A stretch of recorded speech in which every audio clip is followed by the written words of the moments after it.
이번에 미국으로 가보겠습니다. 8월 1일부터 30% 관세를 예고한 트럼프 대통령의 서한을 받은 유럽연합.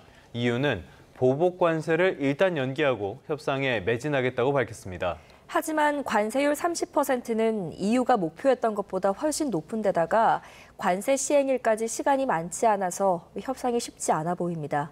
런던 조수연 특파원입니다.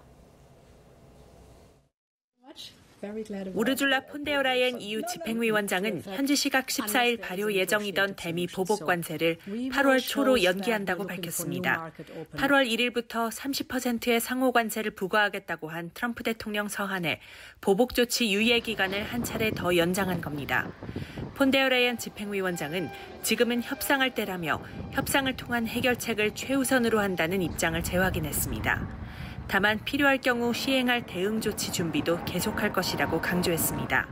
동시에 대미 의존도를 낮추기 위해 새로운 시장을 모색하고 무역 관계를 더욱 다양화하겠다는 설명입니다. We've prepared for this and we can respond with countermeasures if necessary. So this two-track approach pays off.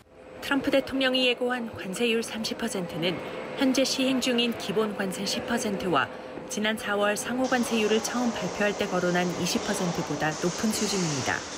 지난 5월 트럼프 대통령이 EU와 더딘 협상 속도에 불만을 표하며 경고한 50%보다는 낮습니다. 다만 원칙적 합의 타결을 위한 협상의 진전이 있었다며 관세율 10%를 목표로 한 EU 내에서는 실망하는 분위기가 역력합니다. 특히 대미 수출 비중이 높은 업계에선 벌써 우려의 목소리가 나옵니다. C'est un marché très important pour nous. C'est un marché d'environ 350 millions d'euros chaque année de produits laitiers, en particulier des fromages.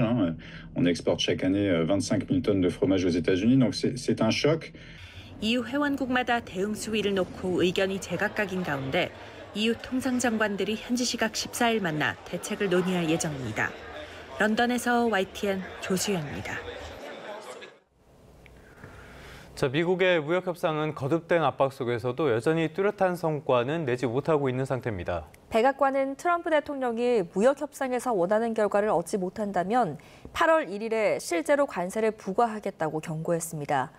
일단 멕시코는 합의 가능성에 무게를 실었습니다.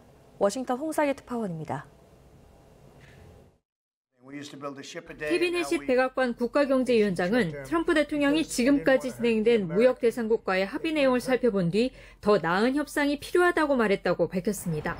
그러면서 트럼프 대통령이 만족할 만한 결과가 나오지 않을 경우 상호 관세 유예 시한인 8월 1일은 실제로 관세를 부과할 거라고 경고했습니다. These tariffs are real if the president doesn't get a deal that he thinks is good enough. But, conversations are ongoing and we'll see where the dust settles. 무역확장법 232조를 근거로 8월 1일부터 불이에 관세 50%를 부과하기로 한 결정에 대해 해시 위원장은 미국에서 제품을 만드는 기업에는 영향이 없을 거라고 주장했습니다. 미국에 구리를 덤핑하는 나라들이 관세를 내게 될 거라며 미국의 안보를 위한 조치임을 강조했습니다. If there is a time of war, then we need to have the metals that we need to produce American weapons, and copper is a key component in many American weapons. 브라질의 50%의 고율 관세를 통보한 건 보우소나로 전 대통령의 기소와 관련한 트럼프 대통령의 불만을 반영한 것이라는 점도 분명히 했습니다. 트럼프 대통령이 지난 4월 상호 관세 부과 대상에서 제외했던 멕시코에도 30%의 관세를 통보한 가운데 셰인바움 멕시코 대통령은 합의에 이를 거라고 확신했습니다. Y nosotros creemos que por lo que platicaron el día de ayer nuestros compañeros que vamos a llegar a un acuerdo con el gobierno de los Estados Unidos y que vamos a llegar, por supuesto, a mejores condiciones. 셰인바움 대통령은 주권 침해는 용납하지 않겠다면서도 미국과 협상을 진행하고 있다고 강조하고 있어 펜타닐 유입 차단을 위해 국경지대 보안 강화에 나설 것이라는 전망이 나오고 있습니다. 워싱턴에서 YTN 홍상입니다.